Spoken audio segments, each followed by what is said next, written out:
Di hari pernikahannya, Zahra ditampar di depan umum oleh ibu mertuanya, yang kemudian tiba-tiba tersungkur.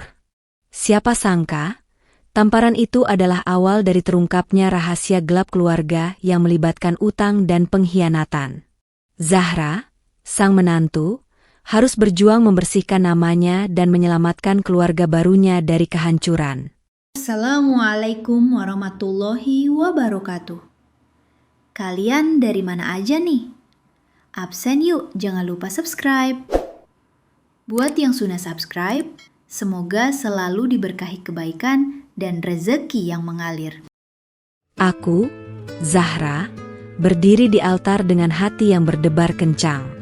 Hari ini adalah hari paling bahagia dalam hidupku. Gaun putih yang menutupi auratku terasa begitu ringan, dihiasi sulaman bunga-bunga melati yang semerbak. Di sisiku, Reza tersenyum begitu tulus. Senyum yang sama yang telah meluluhkan hatiku selama 3 tahun terakhir.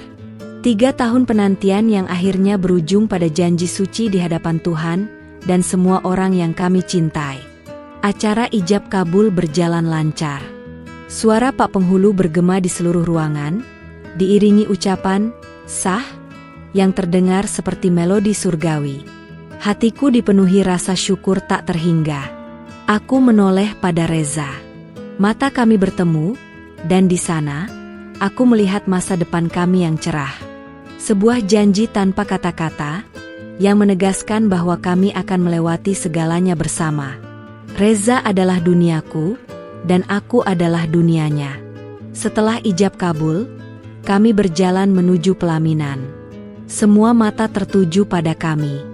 Kilatan blitz dari kamera wartawan dan ponsel para tamu, seolah menjadi bintang-bintang yang menerangi jalan kami. Senyumku tak pernah pudar, begitu juga senyum Reza. Kami saling menggenggam tangan, seolah tak ingin melepaskan. Di barisan depan, aku melihat ayah dan ibu tersenyum bangga. Ayah mengangguk padaku, seolah mengatakan, "Selamat, anakku." Namun, di tengah-tengah kebahagiaan itu, aku merasakan hawa dingin yang menusuk. Bukan karena pendingin ruangan, tapi karena tatapan tajam dari Ibu Ratna, ibu mertuaku. Selama persiapan pernikahan, beliau memang tidak pernah menunjukkan senyum hangat padaku. Selalu ada jarak yang terasa tebal, meskipun aku sudah berusaha mendekat. Sikapnya yang dingin membuatku berpikir mungkin beliau hanya belum terbiasa denganku. Saat kami sampai di pelaminan, Ibu Ratna naik ke panggung dengan wajah datar. Beliau memeluk Reza, dan menatapku dengan sorot mata yang sulit kuartikan. Ada amarah, kekecewaan, dan entah apa lagi di sana. "Reza, anakku," bisiknya, suaranya terdengar tercekat. Aku berusaha tersenyum ramah, tapi senyum itu terasa begitu berat. Para tamu mulai bersalaman, mengucapkan selamat dan doa-doa baik untuk kami. Suasana riuh rendah, penuh dengan tawa dan kebahagiaan. Aku melihat Ibu Ratna kembali ke barisan depan. Aku pikir, ketegangan itu hanya perasaanku saja, mungkin aku terlalu sensitif karena gugup. Saatnya sesi foto keluarga. Ayah dan ibu, serta keluarga besar dari pihakku, berdiri di samping kami. Kemudian, keluarga Reza. Ibu Ratna berdiri di depan kami, di samping suaminya. Senyum yang dipaksakan terlukis di wajahnya. Seolah semua kebahagiaan ini adalah sandiwara yang ia benci. Tiba-tiba, Ibu Ratna memajukan langkah. Aku pikir ia ingin membenarkan posisi kalungku atau hiasan jilbabku. Aku tersenyum, menyambutnya. Namun, tangannya tidak mengarah ke sana. Tangannya terangkat, dan secepat kilat mendarat di pipiku. Sebuah tamparan yang begitu keras, membuat telingaku berdenging. Suara tamparan itu nyaring, memutus semua tawa dan percakapan di dalam ballroom. Aku terkesiap, mematung di tempat. Pipiku terasa panas dan perih. Air mataku langsung menggenang di pelupuk mata. Reza yang berada di sampingku terkejut. "Ibu, apa yang ibu lakukan?" serunya, suaranya penuh kekhawatiran. Para tamu terdiam. Wajah-wajah yang tadinya penuh senyum, kini dipenuhi kebingungan dan kekhawatiran. Ayah dan ibu berlari menghampiriku. "Zahra, kamu tidak apa-apa?" tanya ibu panik. Aku hanya bisa menggeleng, air mataku tumpah. Aku tak mengerti. Mengapa? Mengapa di hari paling suci ini? Tamparan itu terasa seperti sayatan pisau di hati, memutus semua benang kebahagiaan yang baru saja kurajut. Suara riuh kembali terdengar. Tapi kali ini bukan tawa, melainkan bisik-bisik dan celetukan-celetukan penasaran. Ada apa itu? Kok ditampar? Pengantin wanitanya kena marah ibu mertua? Ibu Ratna menatapku dengan mata yang berapi-api. "Dasar gadis murahan," teriaknya. Kata-kata itu begitu kejam, lebih menyakitkan dari tamparan di pipiku. Aku merasa duniaku runtuh. Hatiku hancur berkeping-keping. "Ibu, kenapa ibu bicara begitu?" Reza mencoba menahan ibunya. Tapi Ibu Ratna tidak peduli. Beliau terus menatapku dengan kebencian yang mendalam. Aku merasa hina. Semua mata yang menatapku seolah menuduhku melakukan kesalahan yang tidak aku mengerti. Lalu, secepat kilat, hal tak terduga terjadi. Tiba-tiba, pandangan Ibu Ratna kosong. Wajahnya yang tadinya penuh amarah, kini berubah pucat pasi. Tubuhnya oleng. Beliau memegang dadanya, lalu terhuyung mundur. Sebelum ada yang sempat menangkapnya, Ibu Ratna sudah ambruk. Ia tersungkur di lantai, tak sadarkan diri. Ballroom yang tadinya riuh, kini dipenuhi dengan jeritan panik dan kebingungan. Keajaiban itu terjadi, di mana tangan yang menamparku kini tak berdaya. Semua orang panik. Reza langsung berlutut, mencoba membangunkan ibunya. "Ibu, ibu," panggilnya, suaranya gemetar. Pesta pernikahan yang baru saja dimulai, seketika berubah menjadi arena kepanikan. Para tamu mengerumuni pelaminan, mencoba melihat apa yang terjadi. Ayah dan ibu juga panik, sementara aku masih mematung, menutupi pipiku yang terasa perih. Air mataku masih mengalir deras, namun kini bercampur dengan ketakutan. Ambulans dipanggil. Beberapa orang sigap mengangkat tubuh Ibu Ratna dan membawanya keluar. Suara sirene meraung, seolah menjadi penanda berakhirnya kebahagiaan di hari itu. Reza ikut menemani ibunya, meninggalkan aku di pelaminan sendirian. Aku merasa begitu hampa. Di hari pernikahanku sendiri, aku ditampar, dihina, dan ditinggalkan. Pesta dibubarkan. Para tamu berangsur-angsur pulang, meninggalkan tatapan-tatapan sinis dan kasihan. Aku tahu, berita ini akan menyebar dengan cepat. Nama baikku akan hancur. Bahkan, aku tak bisa membayangkan bagaimana hubunganku dengan keluarga Reza ke depannya. Ayah dan ibu mencoba menenangkanku. Mereka tahu aku adalah gadis baik-baik. Namun mereka tak bisa menghapus rasa sakit dan malu yang kurasakan. Ayah dan ibu mengajakku pulang. "Zahra, kita ke rumah sakit sekarang," kata ayah. Aku hanya mengangguk, terlalu lemas untuk berbicara. Pikiran-pikiran negatif terus berputar di kepalaku. Apakah ini takdir pernikahanku? Apakah ini akhir dari mimpiku? Di rumah sakit, suasana lebih tegang. Aku melihat Pak Rahmat, ayah mertuaku, duduk di kursi tunggu dengan wajah cemas. Ia menatapku sekilas, tatapan kosong yang membuatku merasa semakin bersalah. Reza masih di dalam, mendampingi ibunya. Aku duduk di bangku terpisah, tidak berani mendekat. Aku merasa seperti orang asing di tengah keluarga baruku. Tak lama kemudian, Reza keluar. Wajahnya terlihat lelah dan putus asa. "Reza, bagaimana ibu?" tanya Pak Rahmat. Reza hanya menggeleng, "Ibu masih tidak sadarkan diri." "Yah, dokter sedang memeriksanya." Reza menatapku, matanya penuh dengan kekecewaan. "Zahra, kenapa ibu sampai begitu?" tanyanya, suaranya parau. Pertanyaan itu seolah menuduhku. Aku tak tahu harus menjawab apa. Aku tidak tahu. Reza, jawabku, suaraku bergetar. Aku mencoba mendekatinya, memegang tangannya, namun ia menarik tangannya menjauh. Aku butuh waktu sendirian, katanya pelan. Hatiku terasa dicabik-cabik. Aku tahu ia sedang emosi, tapi rasanya terlalu sakit.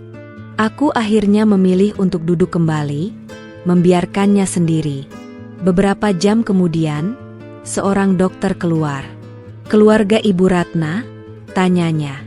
Kami semua berdiri. Ibu Ratna mengalami serangan jantung ringan.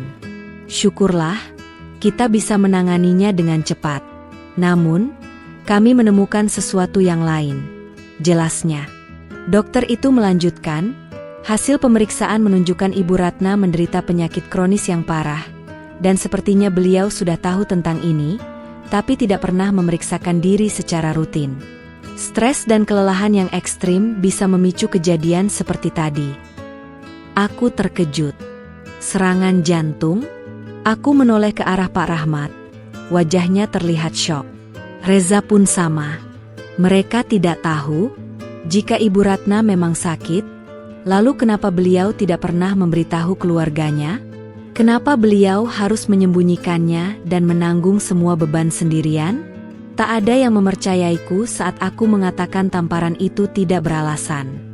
Mereka melihatku sebagai biang keladi di balik ambruknya Ibu Ratna. Wajah-wajah keluarga Reza begitu dingin padaku. Mereka menganggap kehadiranku membawa sial. Aku hanya bisa pasrah, membiarkan air mata membasahi pipiku. Aku tahu, aku harus membersihkan namaku. Aku harus mencari tahu apa yang sebenarnya terjadi. Ada sesuatu yang tidak beres.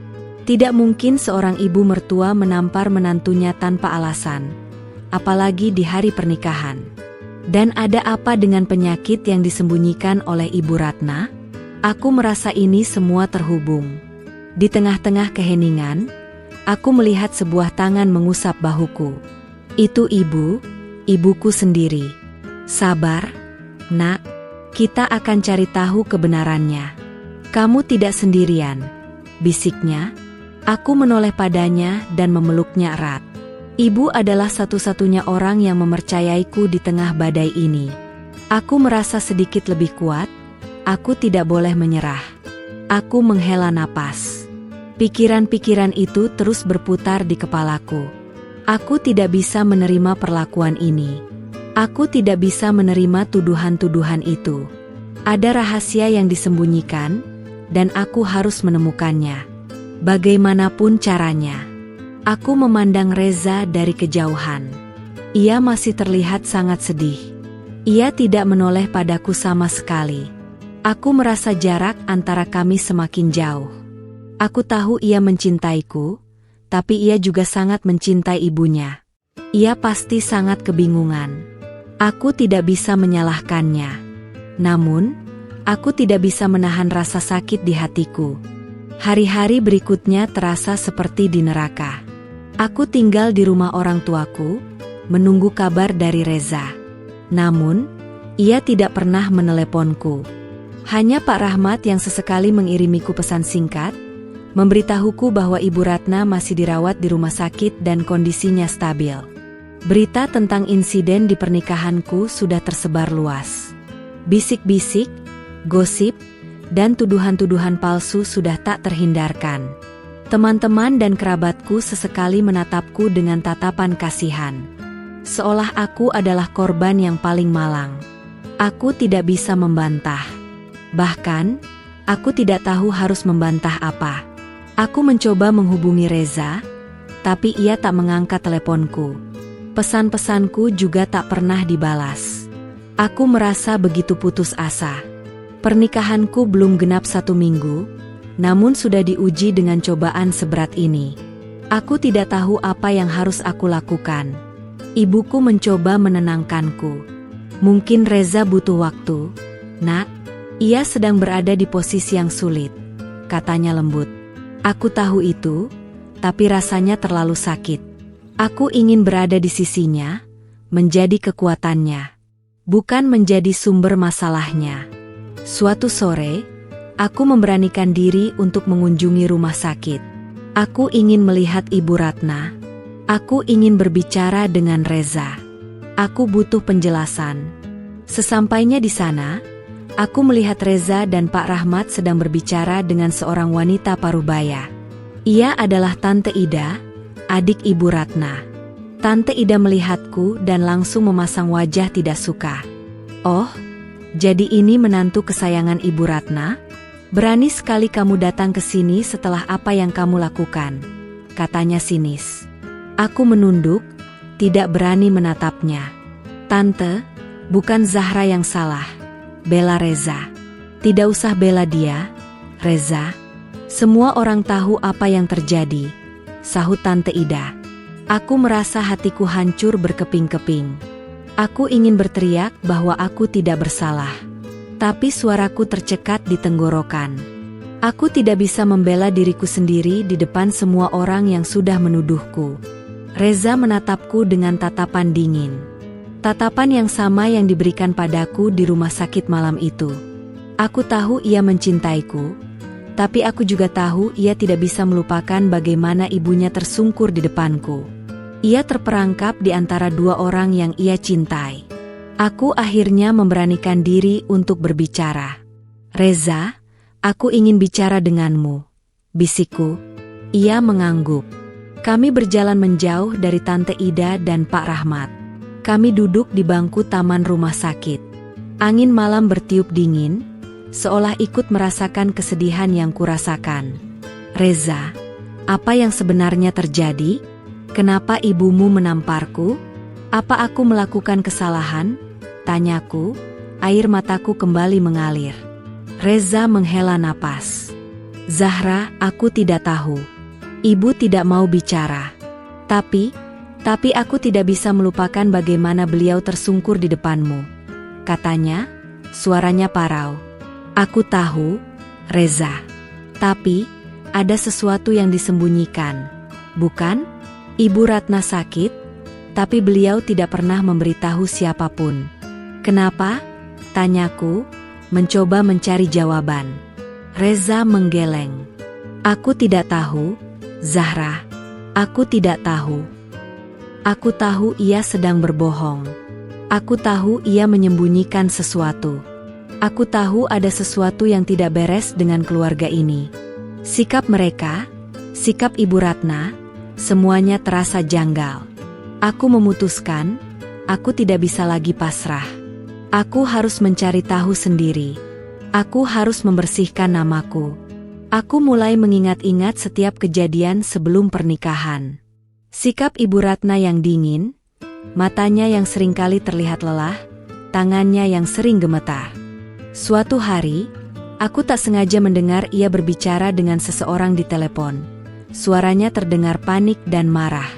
"Kalian tidak bisa melakukan ini padaku," teriaknya.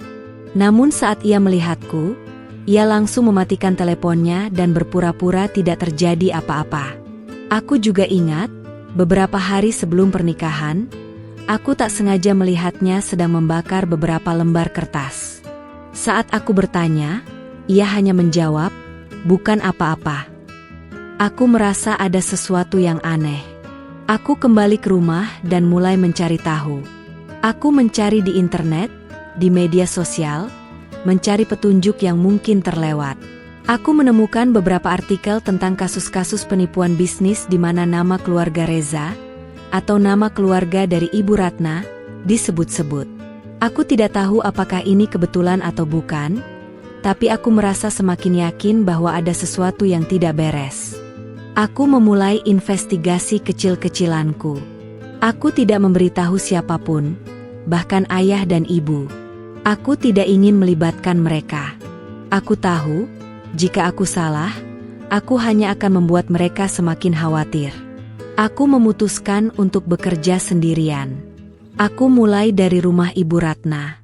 Saat beliau dirawat di rumah sakit, aku menyelinap masuk ke rumah mereka. Aku tahu ini salah, tapi aku tidak punya pilihan lain. Aku butuh bukti. Aku harus mencari tahu apa yang sebenarnya disembunyikan oleh Ibu Ratna.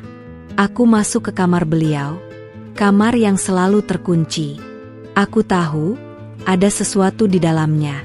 Aku mencari kunci, tapi tidak menemukannya. Aku akhirnya memutuskan untuk mendobrak pintu itu. Setelah beberapa usaha, pintu itu terbuka. Kamar itu sangat rapi, tapi terasa begitu hampa. Aku mulai mencari-cari. Di dalam laci lemari, aku menemukan sebuah jurnal. Aku membukanya, dan di dalamnya, aku melihat tulisan tangan Ibu Ratna. Ia menulis tentang kekhawatirannya, ketakutannya, dan rahasia yang ia sembunyikan. Di halaman pertama, ia menulis, "Hari-hari terasa begitu berat. Aku tidak tahu harus berbuat apa. Keluarga kami terancam hancur. Bisnis Rahmat hampir bangkrut. Ada yang menjebak kami." Aku terkejut. Aku terus membaca. Di halaman-halaman berikutnya, ia menulis tentang seseorang yang menjebak keluarganya, tentang utang-utang yang menumpuk, dan tentang ancaman-ancaman yang ia terima. Ia juga menulis tentang Reza. Aku tidak ingin Reza tahu. Ia harus fokus pada pernikahannya.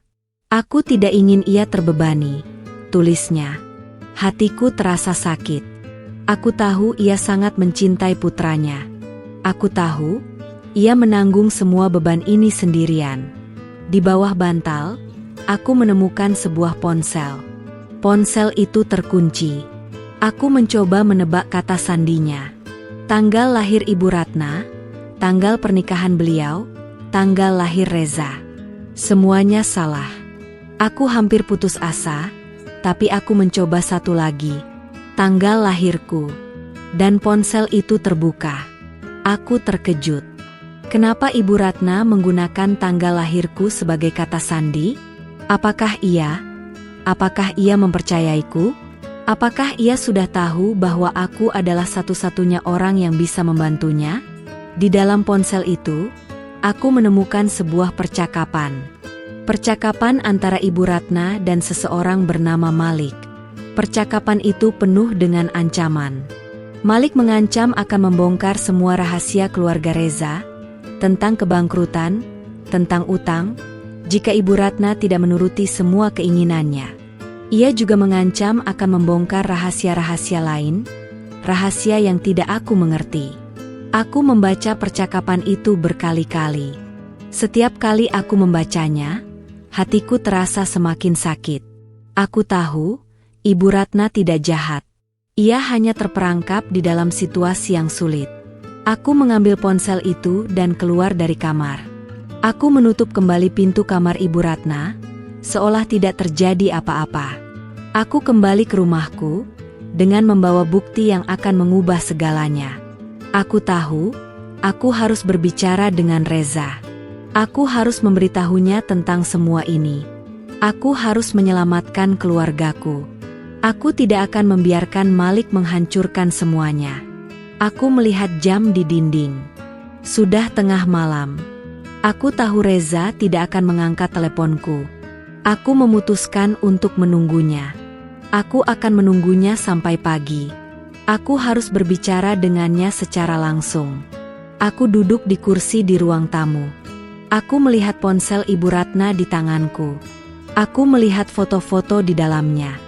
Foto-foto keluarga Reza, foto-foto masa kecil Reza.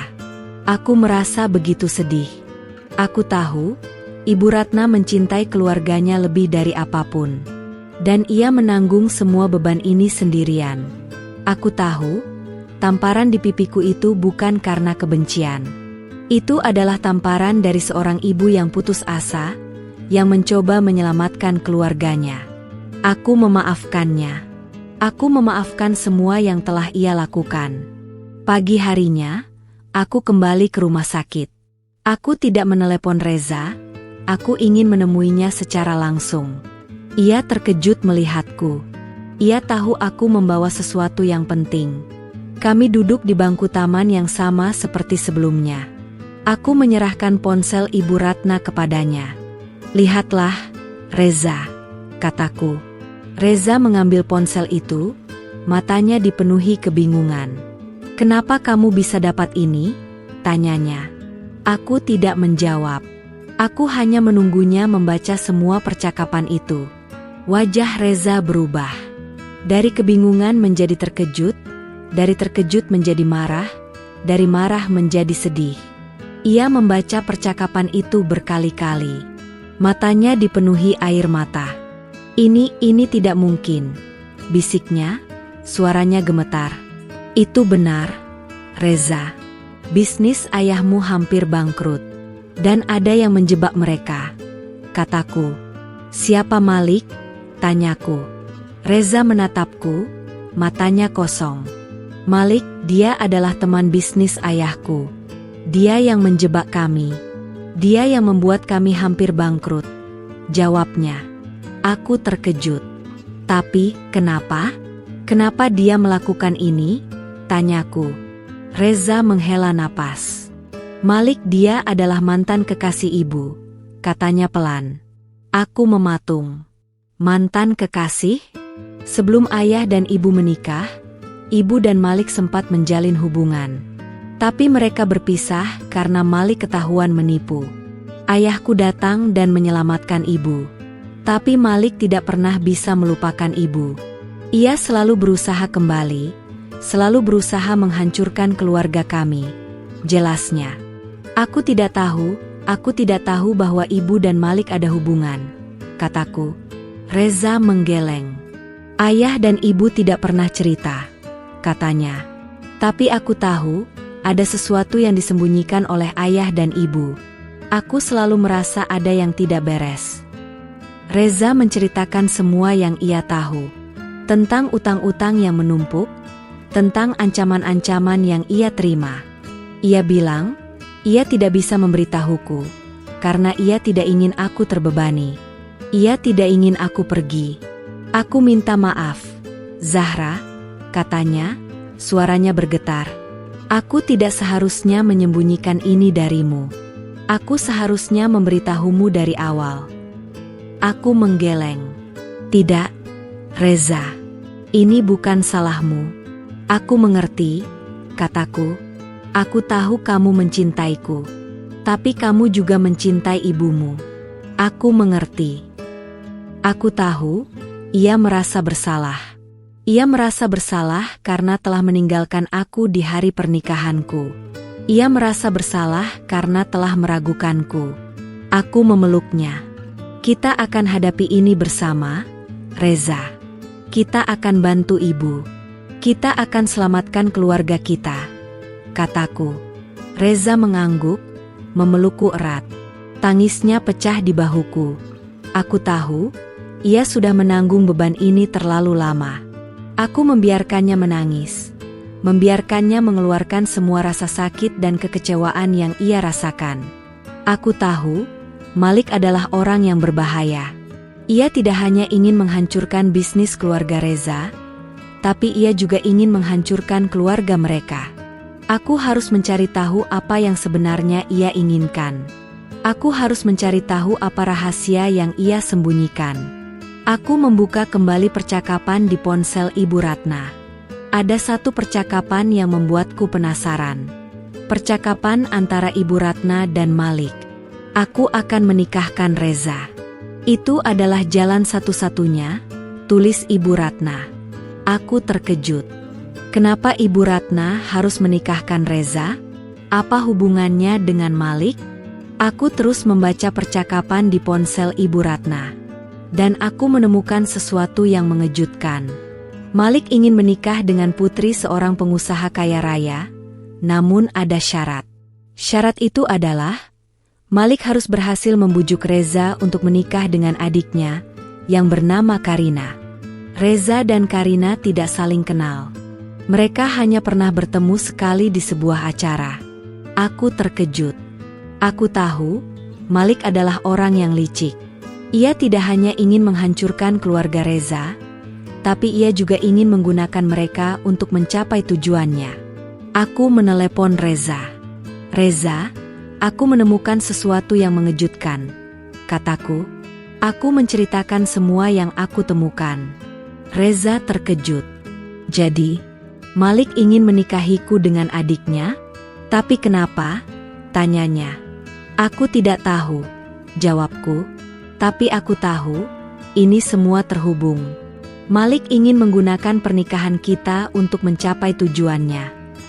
Aku dan Reza memutuskan untuk bertemu dengan ayah dan ibu Ratna. Kami harus memberitahu mereka semua ini. Kami harus mencari tahu apa yang sebenarnya terjadi. Kami bertemu dengan ayah dan ibu Ratna di rumah sakit. Ayah dan ibu Ratna terkejut melihatku. Wajah mereka dipenuhi penyesalan. Mereka tahu, aku sudah mengetahui semua. Aku tidak mengatakan apa-apa. Aku hanya duduk di samping Reza, menunggunya memulai percakapan. Reza menceritakan semua yang ia tahu. Tentang Malik, tentang utang-utang, tentang ancaman-ancaman. Ayah dan ibu Ratna hanya bisa terdiam. Mereka tidak bisa membantah. Mereka tahu, semua yang dikatakan Reza adalah benar. Aku minta maaf, Zahra, kata ibu Ratna, suaranya parau. Aku tidak bermaksud menamparmu. Aku hanya tidak bisa menahan diriku. Aku tahu, jika kamu menikah dengan Reza, Malik akan semakin dekat dengan kami. Aku tidak ingin itu terjadi. Aku ingin melindungimu. Tapi aku tahu, aku tidak bisa. Aku memeluknya. Ibu, aku mengerti, kataku. Aku tahu ibu tidak jahat.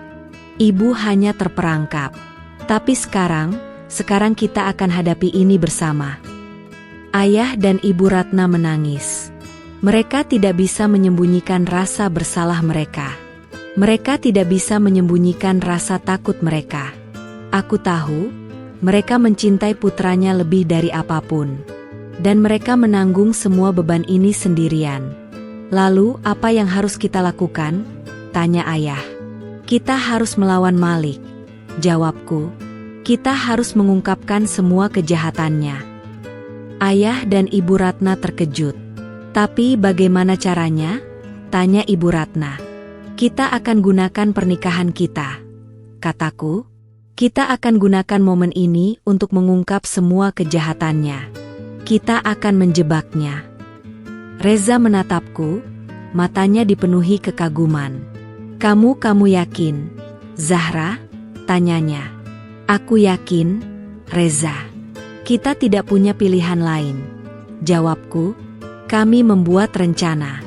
Kami akan mengadakan sebuah acara yang akan mengundang semua orang. Kami akan mengundang Malik. Kami akan menjebaknya. Kami akan membuatnya mengakui semua kejahatannya di depan semua orang. Aku tahu, ini adalah rencana yang berbahaya. Aku tahu, ini adalah risiko yang besar. Tapi aku tidak punya pilihan lain. Aku harus menyelamatkan keluargaku.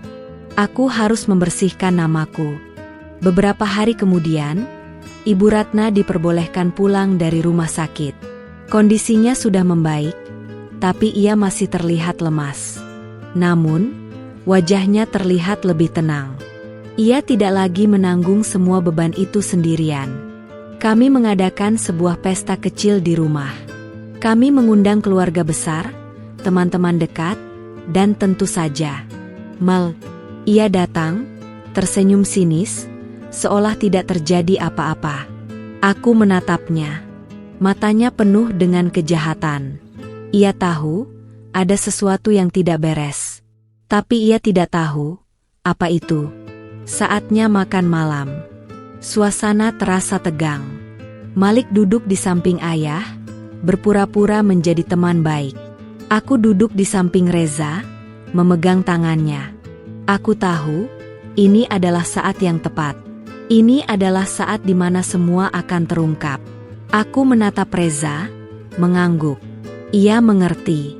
Ia berdiri. Semuanya, terima kasih telah datang, katanya. Aku ingin membuat pengumuman penting. Semua orang terdiam. Mereka menatapnya, penasaran. Aku dan Zahra akan mengadakan pesta pernikahan lagi. Tapi kali ini, bukan untuk merayakan pernikahan kami. Tapi untuk mengumumkan sesuatu yang penting, katanya. Malik terkejut. Ia menatap Reza, matanya penuh dengan pertanyaan. "Apa yang kamu maksud?" tanyanya. "Kamu akan tahu, Malik," jawab Reza, tersenyum sinis. Malam itu, kami berhasil menjebak Malik. Kami membuatnya mengakui semua kejahatannya di depan semua orang. Ia terkejut, panik, dan mencoba melarikan diri. Tapi polisi yang sudah kami siapkan langsung menangkapnya. Malik terdiam. Ia tidak bisa membantah. Ia tidak bisa melarikan diri. Semua orang terkejut. Mereka tidak menyangka bahwa Malik, yang selama ini mereka kenal sebagai pengusaha sukses, adalah seorang penipu. Mereka tidak menyangka bahwa ia adalah orang yang menjebak keluarga Reza. Ayah dan Ibu Ratna menangis. Mereka memelukku. "Terima kasih, Zahra. Kamu adalah penyelamat keluarga kami," kata Ibu Ratna. Aku hanya bisa memeluknya erat. Aku tahu, ia sudah menanggung beban ini terlalu lama. Aku merasa begitu lega. Namaku akhirnya bersih. Semua orang tahu, aku tidak bersalah. Semua orang tahu, aku adalah korban. Aku menatap Reza, ia tersenyum padaku. Senyum yang sama yang ia berikan padaku di hari pernikahan kami. Senyum yang begitu tulus. Kami memutuskan untuk mengadakan pesta pernikahan lagi.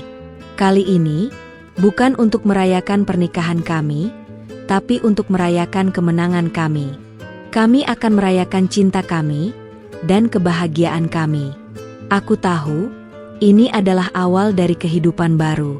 Kehidupan yang penuh dengan cinta, kebahagiaan, dan kejujuran. Aku tahu, aku tidak akan pernah menyesali semua yang telah terjadi. Karena semua itu, membuatku menjadi wanita yang lebih kuat. Malik akhirnya mengakui semua kejahatannya di hadapan polisi. Semua bukti yang kami miliki, termasuk pesan-pesan di ponsel Ibu Ratna, tidak bisa dibantah. Penangkapan Malik menjadi berita utama di semua media massa. Namanya yang selama ini dikenal sebagai pengusaha sukses, kini tercoreng sebagai penipu ulung. Rasanya seperti karma yang manis. Keluarga kami mengadakan konferensi pers. Ayah Rahmat menjelaskan semua yang terjadi, dari awal mula bisnisnya yang hampir bangkrut, hingga ancaman-ancaman yang diterima Ibu Ratna. Beliau dengan tulus meminta maaf kepada semua pihak yang dirugikan, terutama kepadaku. Suasana haru menyelimuti ruangan. Ibu Ratna berdiri di sampingku, menggenggam tanganku erat. Matanya berkaca-kaca saat berbicara di depan wartawan. "Saya minta maaf kepada Zahra, menantu saya. Saya telah bersikap tidak adil dan menamparnya di hari pernikahannya. Semua itu karena kepanikan dan ketakutan saya. Zahra adalah wanita yang sangat baik dan kuat. Dialah yang menyelamatkan keluarga kami," ucapnya dengan suara bergetar. Aku tersenyum, menyeka air mata haru Ibu Ratna. Aku merasa lega. Semua rasa sakit yang kurasakan di hari pernikahan, kini terbayar lunas dengan pengakuan dan permintaan maaf dari ibu mertuaku. Hubungan kami yang tadinya kaku, kini berubah menjadi hangat dan penuh kasih sayang. Tidak hanya nama baik keluarga Reza yang pulih, tapi ada juga kabar baik lainnya. Seorang pengusaha sukses, teman lama Ayah Rahmat, datang menemui kami. Ia adalah orang yang pernah dibantu oleh Ayah Rahmat bertahun-tahun lalu. Ia menawarkan investasi besar untuk menyelamatkan bisnis keluarga. Ternyata, ia sudah mengikuti semua berita tentang Malik. Ia kagum dengan keberanian dan kecerdasanku dalam mengungkap semua kejahatan Malik. Ia bilang, wanita seperti Zahra adalah aset yang sangat berharga. Saya yakin, dengan dia di samping kalian, perusahaan ini akan bangkit kembali. Aku terkejut. Aku tidak menyangka bahwa niat tulusku untuk membersihkan namaku dan membantu keluarga suamiku akan berbuah manis seperti ini. Aku merasa begitu bersyukur. Allah tidak pernah tidur. Allah selalu tahu niat baikku. Pesta pernikahan kedua kami diselenggarakan. Kali ini, tidak ada lagi ketegangan. Tidak ada lagi drama. Hanya ada tawa, kebahagiaan, dan cinta. Aku mengenakan gaun yang sama, gaun yang kusulam sendiri. Namun, kali ini, gaun itu terasa lebih indah, lebih bermakna. Reza menggenggam tanganku, matanya memancarkan kebahagiaan. Terima kasih, sayang. Kamu adalah istri terbaik. Kamu adalah anugerah terindah yang pernah Tuhan berikan padaku, bisiknya. Aku tersenyum. Kita hadapi ini bersama, Reza. Selamanya, kataku. Malam itu, di tengah-tengah kerumunan, Ibu Ratna memelukku. Zahra, aku bangga padamu, bisiknya. Aku tidak bisa menahan air mataku. Aku tahu, tamparan di hari pernikahan itu adalah tamparan yang paling menyakitkan. Tapi, tamparan itu juga yang membuatku menjadi wanita yang lebih kuat. Berita tentang kebangkitan perusahaan keluarga Reza menyebar dengan cepat. Berkat investasi dari teman lama Ayah Rahmat dan kerja keras kami, perusahaan itu kembali berjaya. Ayah Rahmat menunjuk Reza sebagai CEO baru, sementara aku dipercaya untuk mengurus bagian pemasaran. Aku tahu, ini adalah sebuah tanggung jawab yang besar, tapi aku yakin, aku bisa melakukannya. Aku dan Reza bekerja sama dengan baik. Kami saling mendukung, saling menguatkan. Cinta kami semakin dalam. Aku tidak pernah merasa sebahagia ini. Kami juga sering menghabiskan waktu bersama Ibu Ratna. Kami sering mengajaknya makan malam, atau hanya sekadar ngobrol santai di rumah. Suatu hari, Ibu Ratna memintaku untuk menemaninya. Ia ingin pergi ke suatu tempat. Aku mengangguk. Kami pergi ke sebuah rumah kecil yang sederhana. Ini rumah masa kecilku, Zahra, katanya. Dulu, aku dan Malik sering bermain di sini. Aku terkejut. Ibu, kenapa ibu membawaku ke sini? Tanyaku. Ibu Ratna tersenyum. Aku ingin kamu tahu, Zahra, aku tidak pernah membenci Malik. Aku hanya membenci apa yang ia lakukan. Aku ingin ia bahagia, tapi ia memilih jalan yang salah, katanya. Aku melihat Ibu Ratna. Matanya dipenuhi kesedihan. Aku tahu, ia masih menyayangi Malik. Tapi ia juga tahu, ia harus melupakannya. Aku memegang tangannya. Ibu, aku tahu, ini sulit, kataku. Tapi ibu harus melupakannya. Ibu harus fokus pada kebahagiaan ibu sendiri. Ibu Ratna mengangguk. Aku tahu, Zahra. Aku tahu, katanya. Dan aku berterima kasih padamu. Kamu adalah orang yang menyelamatkan hidupku. Kamu adalah orang yang mengembalikan senyumku. Aku memeluknya. Aku tahu, hubunganku dengan Ibu Ratna adalah anugerah terbesar dalam hidupku. Kami kembali ke rumah. Di perjalanan, Ibu Ratna berkata, aku tahu, Zahra. Aku tahu, kamu adalah wanita yang kuat. Kamu adalah wanita yang baik. Aku tidak pernah meragukanmu. Tapi, aku tidak bisa menahan diriku. Aku mengangguk. Aku mengerti, Ibu, kataku. Kami kembali ke rumah. Di sana, aku melihat Ayah Rahmat dan Reza sedang menunggu kami. Mereka tersenyum melihat kami. Aku merasa begitu bahagia. Aku merasa begitu bersyukur. Aku tidak pernah membayangkan, aku akan memiliki keluarga yang sebahagia ini. Aku tahu, kebahagiaan ini tidak datang dengan mudah. Kebahagiaan ini datang setelah melewati badai yang besar. Tapi aku tahu, badai itu membuatku menjadi wanita yang lebih kuat. Badai itu membuatku menjadi wanita yang lebih tangguh. Beberapa bulan berlalu. Kehidupan kami kembali normal, bahkan lebih baik. Perusahaan Ayah Rahmat sudah pulih sepenuhnya, bahkan berkembang pesat. Aku dan Reza semakin dekat, tidak ada lagi rahasia di antara kami. Setiap hari terasa seperti madu. Ibu Ratna pun sudah kembali sehat. Beliau kini sering menghabiskan waktu luangnya dengan mengajar mengaji di masjid dekat rumah. Wajahnya selalu dihiasi senyum tulus, yang tidak pernah kulihat sebelumnya. Beliau juga seringkali memberiku nasihat-nasihat tentang pernikahan dan kehidupan. Suatu sore, aku dan Ibu Ratna sedang duduk di teras, minum teh. "Zahra," panggilnya, "Ibu ingin minta maaf sekali lagi. Tamparan itu, Ibu tidak akan pernah melupakannya. Tapi Ibu ingin kamu tahu, itu adalah tamparan yang paling Ibu sesali. Tamparan itu adalah tamparan yang paling menyakitkan. Bukan untukmu, tapi untuk Ibu." Aku menatapnya. "Ibu, aku sudah melupakannya," kataku, tersenyum. "Tidak ada yang perlu Ibu sesali. Allah sudah punya rencana. Mungkin Allah menakdirkan itu terjadi agar kita bisa menjadi lebih kuat, agar kita bisa saling mengenal, agar kita bisa menjadi keluarga yang lebih baik."